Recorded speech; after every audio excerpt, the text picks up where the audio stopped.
we have Sumudaerji versus Allan Nascimento. This is going to be a flyweight matchup here. I'm just going to call him Sue just to make it easier. Sue is a high-paced striker, great timing, precision in his stand-up game. Actually, let me go over his record too. 16-5. He's 3-2 in his last five. I think he's coming off of the triangle choke against Machinel. That was a crazy fight. If you guys remember watching that. He's fighting against Allan Nascimento, 20-6. He's 3-2 in his last five. Uh, Allan is actually coming off of a submission victory over Carlos Hernandez, we broke down earlier. I think Allan is going to be the older fighter here, 32 compared to 27. And Sue is going to have a 3.5 inch reach advantage here. Odds for this fight right now, I think that Sue or Allan is actually a minus 300. He opened up at a minus 235. So opened up at as over 2-1 favorite, and it's been since bet to a 3-1 favorite right now. Like I mentioned, Sue is a high pace striker, great timing. I think he has good precision as well in his stand up. Very good striking ratio, pretty solid. He lands 4.83 strikes landed per minute, per 15 minutes, and he absorbs 2.75 strikes per 15 minutes. So he has a good striking ratio there. He also has a 54% striking accuracy and a 62% striking defense. So this guy's pretty good on the feet. He's also pretty light in his footwork, great footwork, can move in and out, have the strikes. Sometimes he can even dance on people, get into flow state. He doesn't have the most power, but his timing and precision make up for it. As Conor McGregor once said, precision beats power and timing beats speed. So this guy is pretty precise with his shots. He also has a decent 66% takedown defense. No, not the greatest, obviously, but I will say that's a little skewed because his opponents haven't shot that many takedowns at him in his 5 UFC fights, so not the biggest sample size. He was controlled in his first fight for almost 6 minutes and armbarred after his opponent landed 2 out of 5 takedowns. So that's not necessarily a good look for his grappling abilities. Also, if you guys saw his last fight against Matt Schnell, he was piecing Schnell up on the feet, and somehow he ended up he pretty much kind of gassed out as well, but he ended up in a triangle choke right into Matt Schnell's triangle choke. So I don't know if he has the best grappling skills and IQ, especially as a UFC fighter. And I think that's why the odds are the way they are. Allan is a shoot box style fighter, likes to throw heavy shots, lean into his grappling submissions to finish his fights. If you look at Nascimento's record, I mean, he has 20 wins, and 15 of those wins are sub wins. So this guy wins by submission 75% of the time. That's a high rate right there.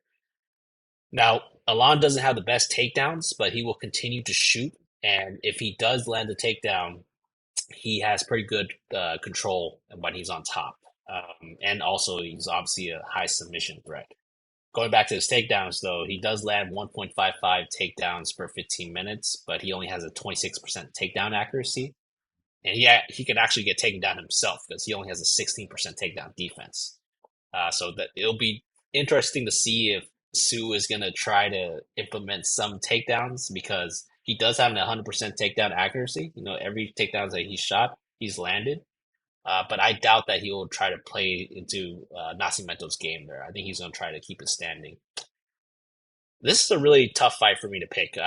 You know, even though the odds are pretty wide, I could see either side winning by their method of victory. Right now, I'll probably lean towards Allan by sub. Um, I don't trust Nascimento enough to put him as a parlay piece, though, because I could see Sue getting a decision victory out of this, honestly. I think that he could dance around Nascimento for 15 minutes. Um, Also, another important thing to note is that, I mean, they put Sue in this was supposed to be in Shanghai, right?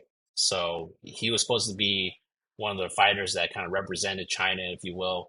They put him against Nascimento, and, Nascimento opened as a favorite, but, you know, maybe the UFC was trying to push Sue here and maybe putting him in a potential matchup where he could do well. So That's why I think the odds are just a little wide. Like I don't think that Nascimento should be this huge of a favorite. I think it should be closer to maybe like one minus 170, minus 160 for Nascimento.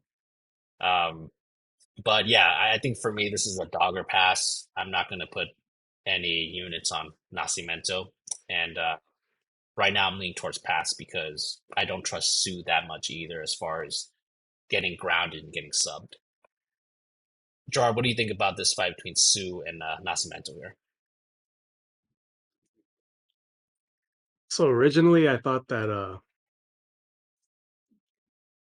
I would think Nascimento's takedown accuracy would be higher because at first I thought that I could see Sue being grounded in this fight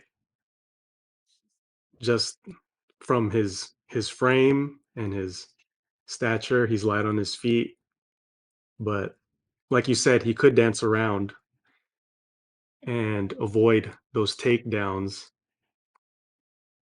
Yeah, but for some reason, I think this will get to the ground, and I think that's what people a lot of people see.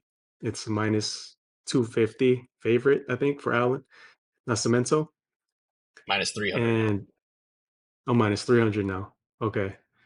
And yeah, I can definitely see a sub opportunity here. But again, I think Sue is very game, and it's still kind of a hard fight to pick here. But I am leaning Nascimento and probably a sub. But yeah, like the last fight, Sue was able to almost finish uh his last fight against Matt Schnell and just landed in that triangle choke. So yeah, it's tough, but yeah, it's probably not Cemento, but it's not it's not too confident. Yeah. Definitely. Well, yeah, I think it's gonna be interesting. We'll see what happens. If the odds, let's say the odds get even a little wider, maybe I'll consider putting some units on Sue just because I think let's say he gets a 4-1 favorite. I think that that's gonna be really disrespectful at that point. So we'll see what happens.